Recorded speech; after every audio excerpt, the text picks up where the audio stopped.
till it took 18 milliseconds for the expensive computation to run for input 100, and then we pass the input 100 again, and this time around it took 0.04 milliseconds. So you see the huge disparity between the time it took for these two inputs to run.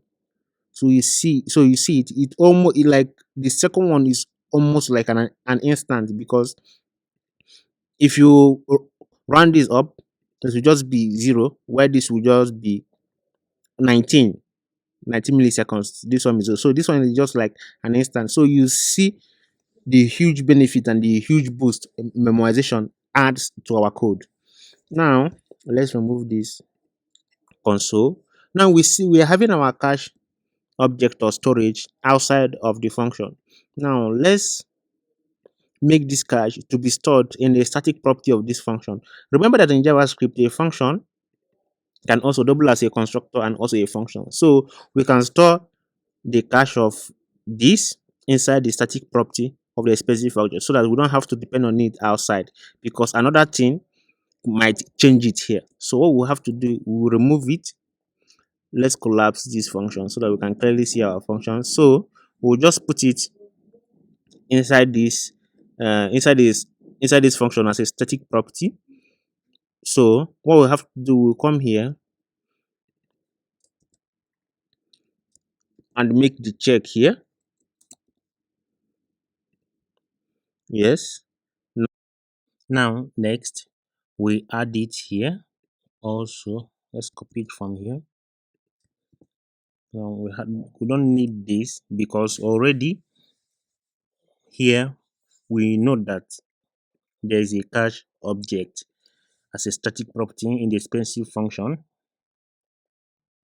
Now the main place also will add here. We'll add the check also is here, like this. Now this will fail in the initial call of this function, like this. So what we have to do is that we'll come here, check if the expensive function has the static property cache. If it is undefined like this, then we'll define the cache with an empty object literal. Then we save. So with this we have removed the outside cache object, and now we're not making use of the static property cache of the expensive function. So here we are treating the expensive function like a constructor function, so that we can store the cache inside it. Now let's try our code again. New terminal, then test. Okay, so see, it works too. Now let's see a simpler case of where we can use memoization. First, let's align this panel position to the right. Very good. Now let's bring it in small. Now let's clear it. So now let's clear everything here. Now let's say we have a function, and this function is a square like this, and it takes a number and returns the square of that number. So yes, so when we pass 2 to the square, it returns 4. So 2 times 2. So now let's say we want to memorize this. Now what we are going to do first is we'll first check for the cache. Let me disable this copilot. We'll first check if the cache is on the square object. If cache is undefined, now we just create the cache as an empty literal object literal. Now we go down, then we'll now check if we have a hit on the cache like this. If we have a hit on the cache, then pass the number, then we'll just return the cache.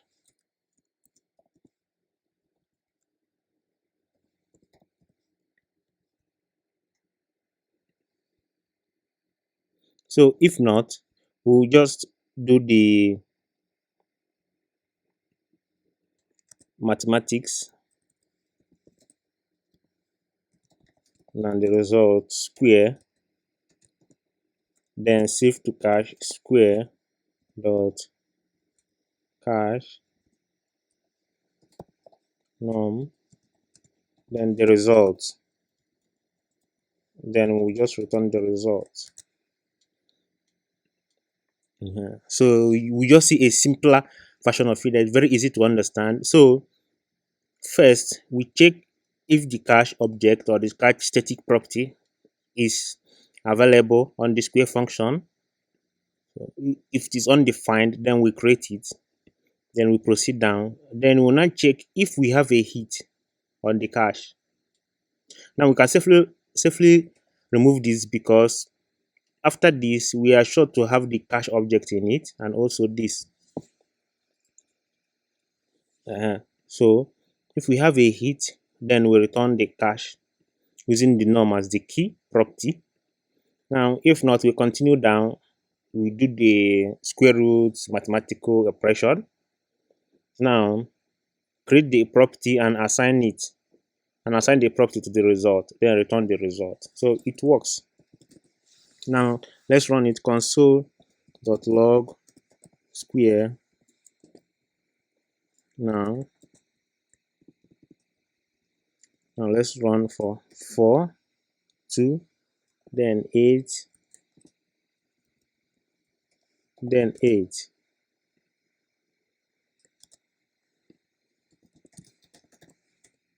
So see, it runs. This one will hit a cache. No, this one will not hit a cache, but this will hit a cache. This one will not hit a cache, but this will hit a cache. So let's even log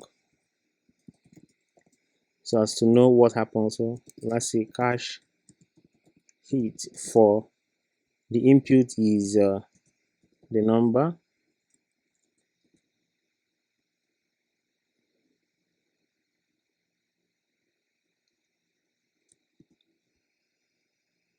so this one now write no cache hit. So let's run it again. So you see no cache hit for 2. This one, there was no cache hit for it. Now 4, there was no cache because it's the first time we are calling with the input 4 also. Then for 2, is this, there was a cache hit for 2. So it returned 4. Now for 8, there was no cache hit for 8. Now in the second call with the same input 8, there was now a cache hit for it. Now, so that is how memoization works.